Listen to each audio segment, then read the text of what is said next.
नमस्कार। प्रस्तुत है आज का चिंतन।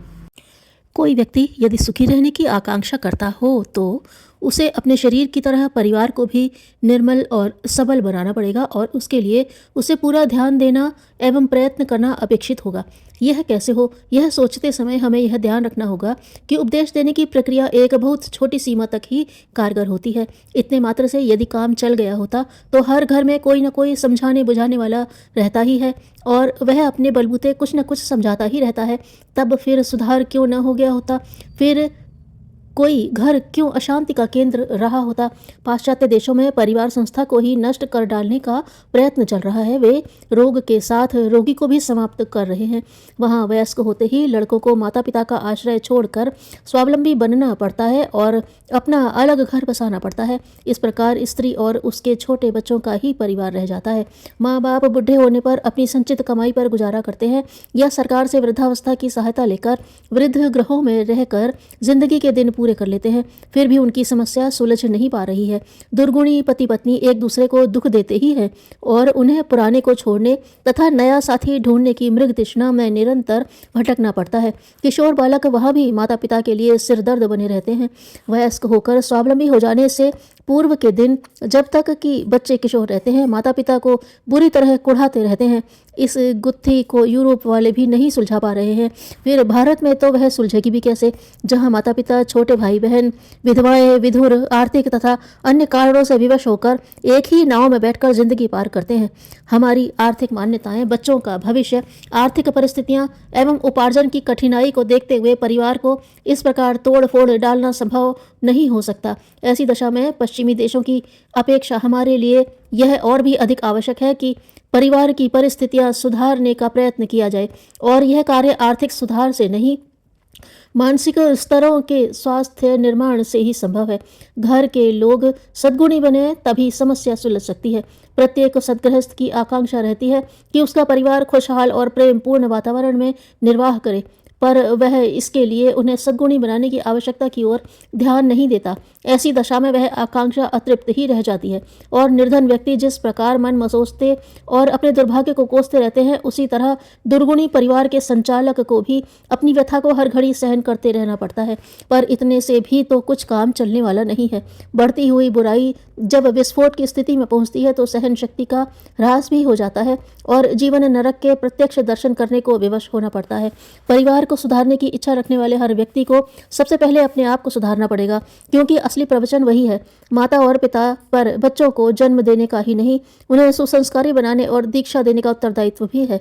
पढ़ाई ठीक न होने का दोष शिक्षकों को दिया जा सकता है, पर आदतें ठीक न होने का दोष विशुद्ध रूप से अभिभावकों को ही दिया जाएगा, जिन्होंने ढील छोड़कर बच्चों को बिगड़ जाने की स्थिति तक चला जाने दिया। लाड़ प्यार में आरंभ के दिनों में माँ बाप बच्चों पर बहुत खर्च करते हैं।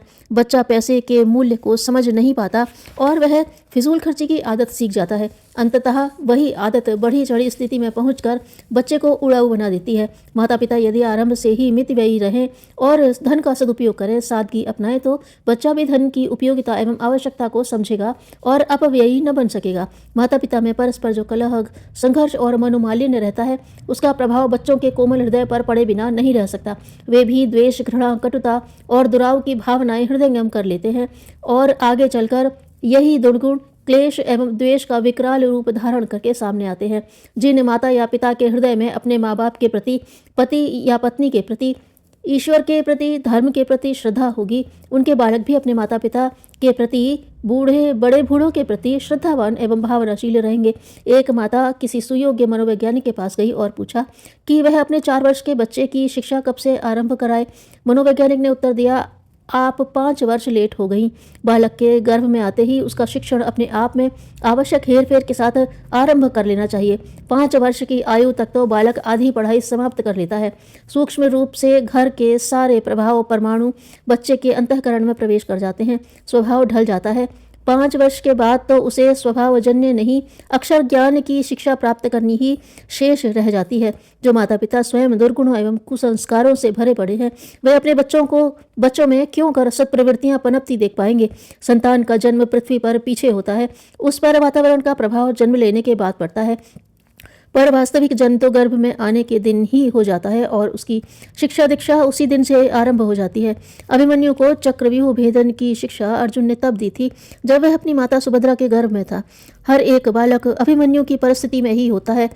उसे जो कुछ सिखाया जाता है हम अर्जुन की तरह अपनी वाणी क्रिया द्वारा उसे सिखा सकते हैं। रानी मदालसा ने अपने बच्चों को गर्भ में ही ब्रह्म ज्ञान की शिक्षा देकर ब्रह्मज्ञानी उत्पन्न किया था।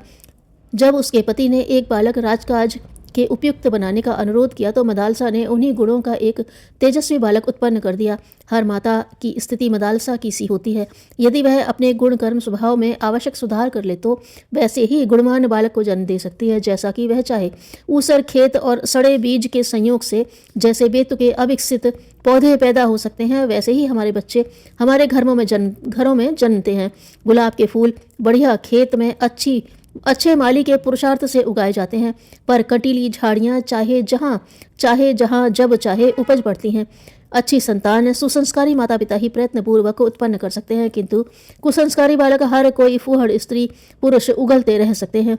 अच्छी सद्गुणी संतान की आकांक्षा गुलाब की फसल उगाने की तरह है, जिसके लिए माँ बाप को काफ़ी पहले अपने आप को संस्कारवान बनाने के लिए तत्पर होना पड़ता है। यदि यह कार्य हमें कठिन लगता हो तो संस्कारवान संतान की आकांक्षा भी छोड़ देनी चाहिए और जैसे भी उद्दंड दुर्गुणी कुसंस्कारी दुर्मति बच्चे जन्मे उन्हें अपनी करनी का फल मानकर संतोष कर लेना चाहिए।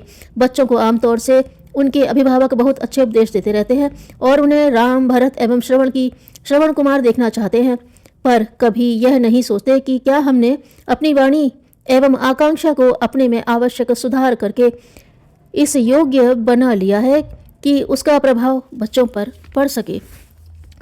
वचन और कर्म की भिन्नता रखने पर उपहास होता है, अविश्वास बढ़ता है।